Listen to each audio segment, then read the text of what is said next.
Ya, kami sampaikan kembali informasi pilihan hari ini. Satu rumah di Cibalagung, Bogor hanyut terbawa aliran deras Sungai Cikaret. Kasus demam berdarah dengue atau DBD di Kabupaten Sumedang tahun 2022 meningkat dibanding tahun lalu.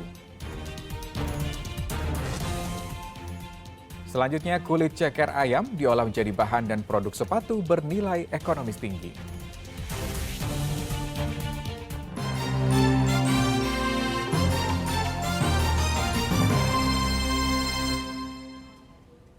Ya, kasus demam berdarah dengue atau DBD di Kabupaten Sumedang meningkat tahun ini. Hingga bulan September, jumlah kasus warga terjangkit demam berdarah sudah melampaui jumlah kasus DBD tahun 2021.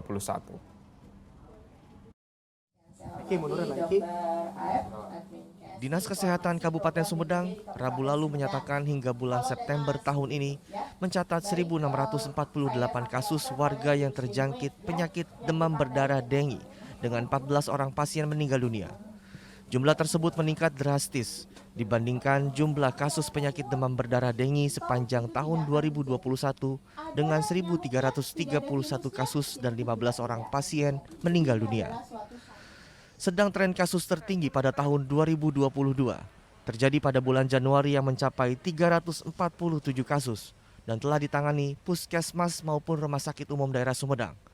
Per hari Rabu, RSUD Sumedang tengah menangani 2 pasien yang terjangkit DBD dari Kecamatan Cimalaka dan Tanjung Sari. Jadi perkembangan kasus DBD di 2022 ini memang meningkat dari 2021. Sampai bulan September saja kita sudah mendapatkan 1.648 kasus ya, dengan kasus kematian sebanyak 14. Sedangkan di 2021 kita dapatkan kasus 1.331.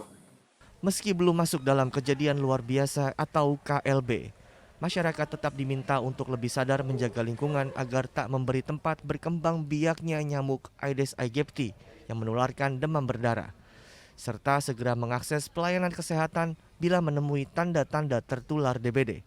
Selain tindakan kuratif, Dinas Kesehatan juga menggalakkan gerakan satu rumah satu kader juru pemantau jentik nyamuk atau Jumantik. Agun Gunawan melaporkan dari Kabupaten Sumedang. Seekor ular sanca batik lagi-lagi masuk ke permukiman warga. Kali ini ular sanca ditemukan warga Kertawangunan Kuningan sedang menyantap hewan ternak di dalam kandang.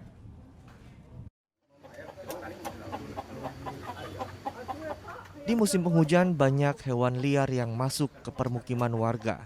Salah satunya ular. Di Desa Kertawangunan, Kecamatan Sindang Agung, Kabupaten Kuningan, seorang warga menemukan seekor ular sanca batik berada di kandang ayam. Penemuan ular sanca sepanjang 4 meter ini kemudian dilaporkan warga kepada petugas pemadam kebakaran. Selepas sampai lokasi, petugas damkar pun langsung mengevakuasi ular dari dalam kandang yang sedang memangsa hewan ternak warga. Saya pulang dari Ciawi, biasa ambil belanja ayam. Pas dihitung masih kurang, saya ngambil dari kandang. Ternyata di kandang tuh saya buka tutupnya, belum kelihatan. Dibuka tutupnya, terus istri saya yang ngambil buat nambah yang kekurangan. Nggak taunya ada ular di sini di kandang yang ketiga lah, berarti di atas. Masuknya ular ke permukiman warga bukan hanya terjadi kali ini. Sejak Januari hingga Oktober 2022, puluhan ekor ular dari berbagai jenis ditangkap pemadam kebakaran. Ya, untuk kurun waktu dari bulan Januari 2022 sampai dengan bulan Oktober sekarang, kami dari Damkar Kuningan sudah melakukan evakuasi sebanyak 67 ekor ular. Itu terdiri dari sanca, kebanyakan sanca ya. Kemudian ada king cobra juga, ada king korosnya juga, ada jenis ular air, siput, dan lain sebagainya. Usai ditangkap, hewan melata ini kemudian diserahkan kepada komunitas pecinta reptil di Kuningan. Ular sanca batik akan dipelihara yang nantinya akan digunakan untuk mengedukasi masyarakat. Agun Gunawan melaporkan dari Kabupaten Kuningan. Kita ke informasi lain. Sebagai bentuk rasa syukur atas hasil panen padi yang melimpah, warga Desa Bojong, Kabupaten Pangandaran gelar Pesta Panen Raya. Warga juga melepaskan 100 lampion yang menghiasi langit malam Pangandaran. Warga Desa Bojong memeriahkan pesta panen raya yang diadakan 1 tahun sekali. Pesta panen dilakukan sebagai bentuk rasa syukur atas hasil panen padi warga yang baik meski desa mereka sempat dilanda banjir.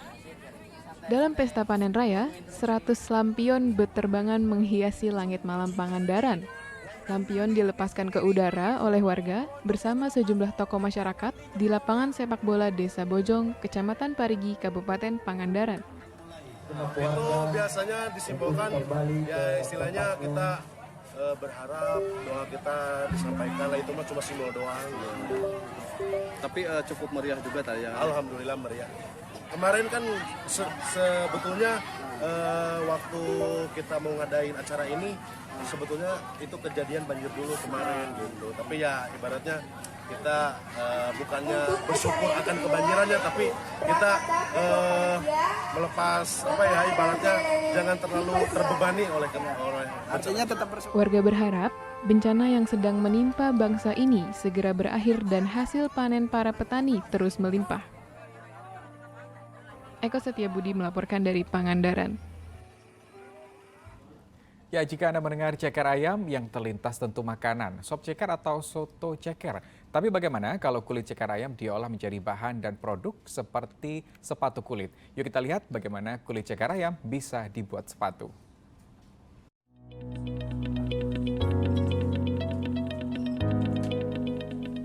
Selintas, deretan sepatu keren ini mirip seperti sepatu yang terbuat dari kulit ular atau buaya. Namun siapa sangka, sepatu-sepatu ini rupanya terbuat dari kulit ceker ayam. Serius? Dari kulit ceker ayam.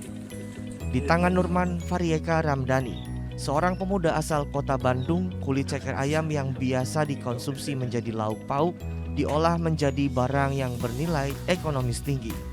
Poin besarnya kita kenapa menggunakan material dari kulit kaki ayam, pertama adalah menjadi alternatif material pengganti kulit ular dan buaya.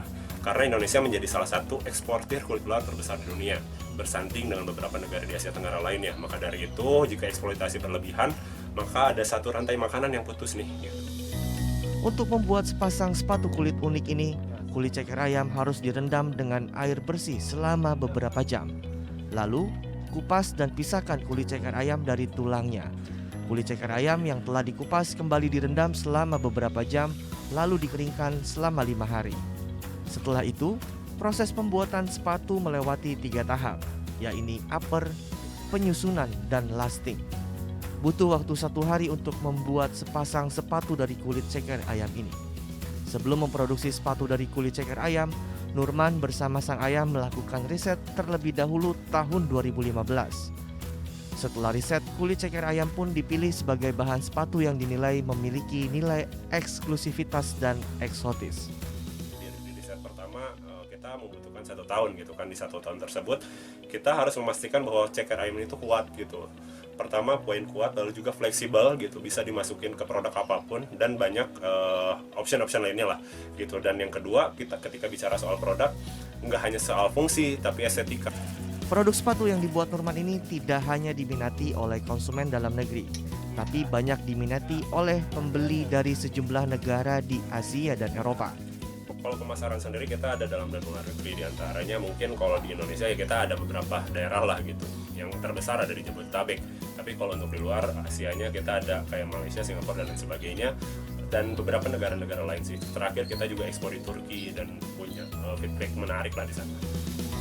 Nurman menjual sepatu kulit ceker ayam jenis pantofel, sneakers, dan custom dengan harga bervariasi, mulai dari Rp500.000 hingga Rp2 juta, tergantung dari tingkat kesulitan pembuatan.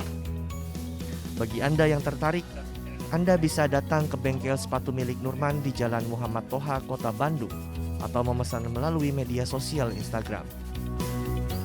Muhammad Rizal melaporkan dari Kota Bandung. Ya, demikian berita Bandung hari ini. Atas nama rekan yang bertugas, saya Rusdi Maulana mengucapkan terima kasih atas kebersamaan Anda. Selamat beraktivitas dan sampai jumpa.